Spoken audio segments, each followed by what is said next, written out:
Guys, siya nagsisimula na kami. May pressure na. Labas na yung pressure. Yan na. Mapapansin nyo. Mapapansin nyo.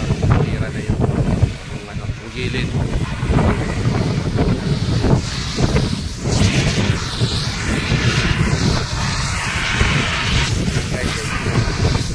Habang lahat ng kanto para malamang pag-uulan, guys. Hindi siya hindi siya mapasukan yung taas ng bodega. Yung ng bodega pala.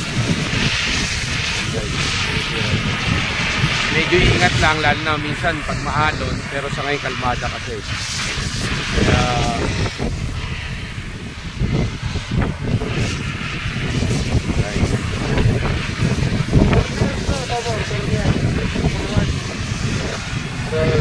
Det, wag mo. Det. Wag mo kasama ha.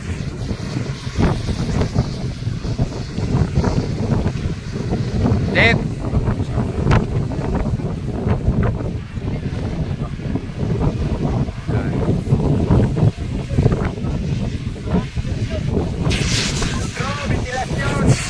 Yan, tutok. Dong, pakitutukan mo dong yung ventilasyon na maayos ha. Kasi nakaka-encounter ako dyan eh. Yan ako nagkaroon ng problema eh.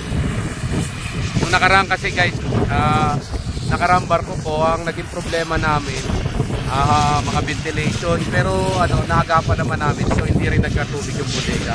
Hindi rin nagka-damage yung nung nag-hostess kami, halos lahat ng leaking sa takbo sa ventilation. Kaya ni-remind ko sila na-experience ko nung nag-huling nag-hostess kami, medyo experience yan ventilation.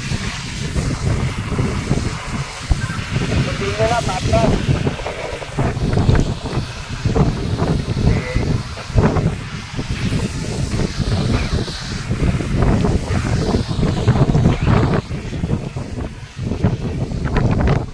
Guys,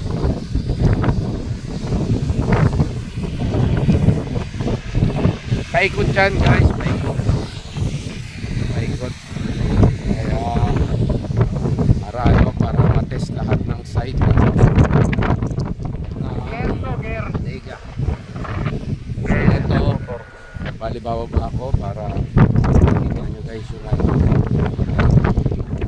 Mas magandang nasa baba.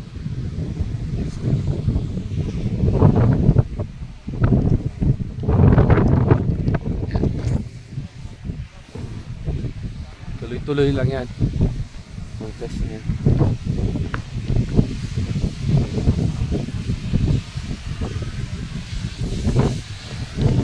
Nung nakaraan naman wala naman eh, di ba? Wala namang leaking. O meron mga ventilation, hindi.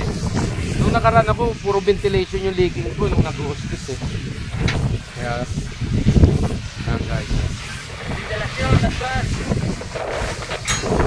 yan ang natap na ventilation.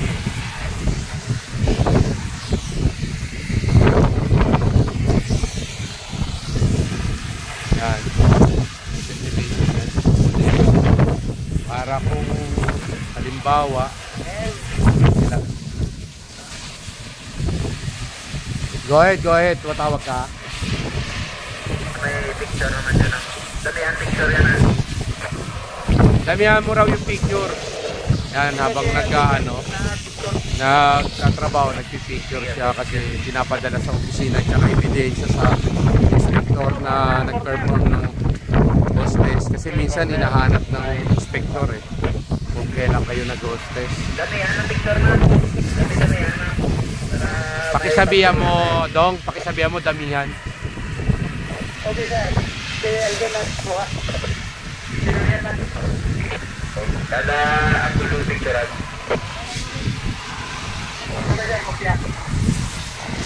Damihan mo raw, Dong.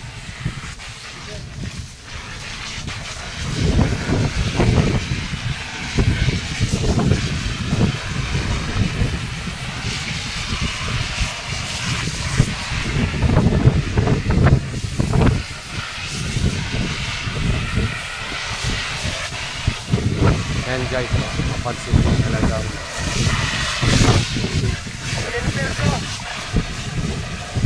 papunta na starboard. Okay.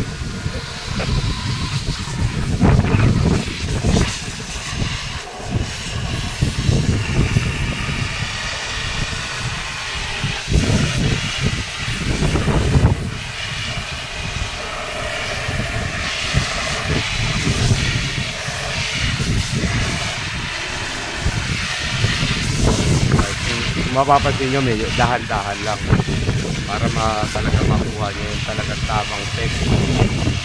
Dahan-dahan, saka yung pressure niya talagang medyo talagang dapat tama lang sa lakas niya. Kailangan medyo may lakas ng konti para talaga makuha nyo tama.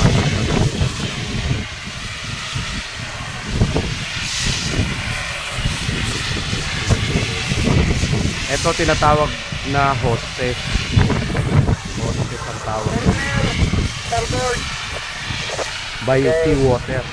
Kasi marami rin klase hostess. Marami rin tinatawag na digging ng bodega. Yung iba choke test. Ito hostess tawag dito.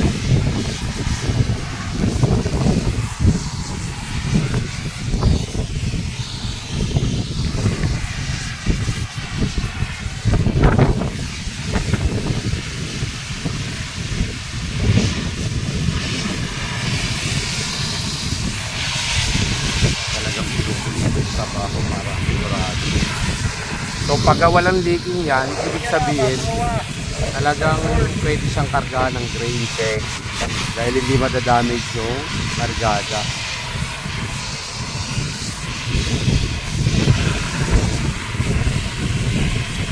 So pag may leaking, ang ginagawa namin, i-repair namin pinapalitan namin yung rubber, yung may rubber na kung saan nag-leaking. May rubber naman kami mga spare doon sa bago umalis ang barko, kailangan may mga spare na kami ng rubber ang bodega para ma-repair natin just in case na sa gitna kami ng dagat.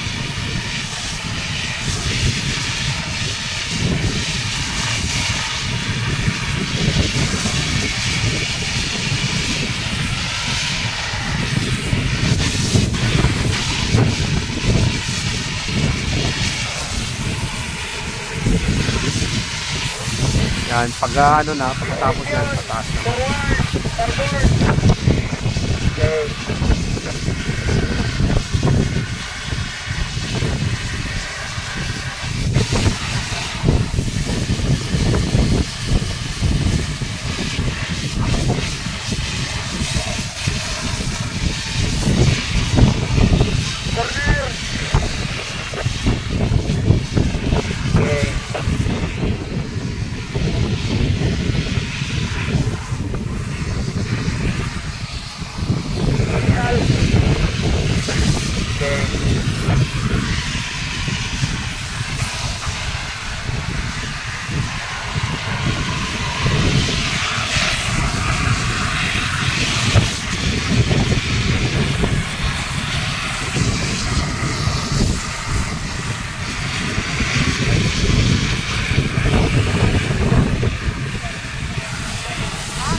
Bro, pasok bro. Madilim dyan, no? So makikita mo kung may butas, may mga butas yung takip, over. Wala talaga sir, aking madilim talaga, wala. Ayun, sige po. Mamaya resisa mo rin. Bagay, pagbaba ko na dyan, resisa mo na eh, no? Filter na to.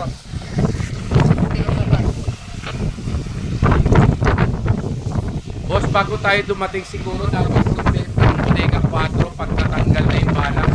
Lagyan natin ng ano boss ng canvas, over. Sir, sir, may sariling kanpas talaga yan sir, tinanggal lang. Roger, over. Pagkalasin natin ito.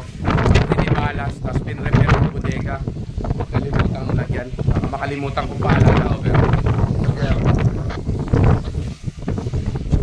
Bro, pwede. Sir, sakit. Sa plate mo na lang. Yan guys, yung sinasabi kong takpan niya pag nag-loading kasi baka makalimutan takpan, dyan lalabas, dyan papasok ang tubig eh.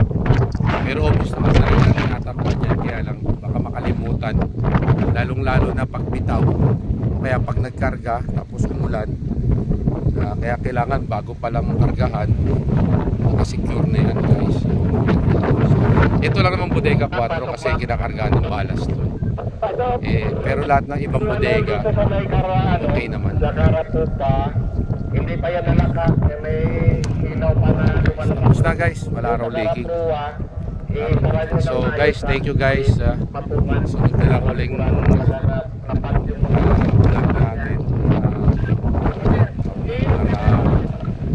Subscribe na lang sa my YouTube channel para update ulit tayo ng mga bagong ginagawa. Guys.